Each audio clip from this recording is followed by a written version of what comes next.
মুসা নবীর জামানার এক যুবক এমন কোন গুনাহ নাই করে নাই।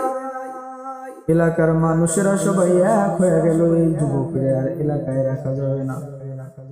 মা বাবা সহ সবাই পরামর্শ করিয়া যুবকের হাতে পায়ে রশি লাগাইয়া যুবককে জঙ্গলায় ফেলাইয়া দিয়া আসে। কয়েকদিন পর আসমানওয়ালা মালিক মুসা নবীর স্বপ্নের মাধ্যমে জানায় দেয়, হে মুসা, অমুক জঙ্গলায় চলে যাও, আমার এক বন্ধুর লাশ আছে, জানাজা করে দাফন করে দাও। মুসা নবী এবার আল্লাহর ওয়ার্ডার পাইয়া লোকজনদেরকে নিয়ে জঙ্গলায় চলে গেল। যা দেখে যে যুবকের আমরা হাতে পায়ে রশি লাগাইয়া জঙ্গলায় ফেলাইয়া দিয়ে গেলাম, ওই যুবকের লাশ দেখা যায়। মুসা নবী এবার চিন্তা করলেন, এই যুবককে আল্লাহ তাআলা বন্ধু বললেন, বলে পরে জানা যাবে, আগে জানাজা করে দাফন করে দিন।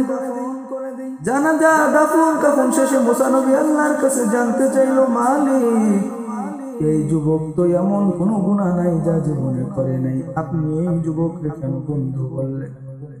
আল্লাহ ডাক দিয়ে কয়, মুসা, তোমরা সবাই যখন এই যুবকের হাতে পায়ে রশি লাগাইয়া জঙ্গলায় ফেলাইয়া দিয়ে গেল, এই যুবক আমি আল্লাহর কাছে কান্না করে আর বলে, মালিক,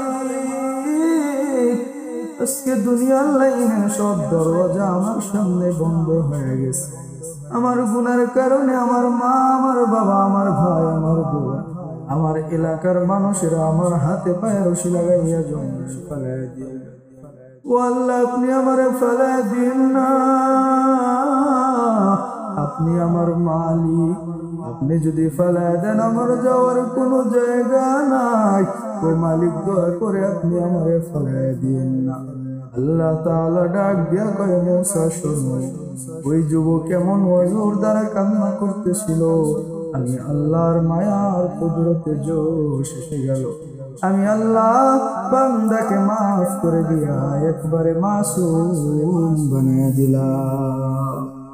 हकीकत से तो दुनिया बेखबर है, दुनिया की नुमाइश पर नजर है, नमी गोयम के अज दुनिया जुदा बाश, बहर कारे के बाशी बा खुदा बाश, जिससे दुनिया अज खुदा गाफिल बुदन, निकमाशो नकरा फर जिंदज़ान।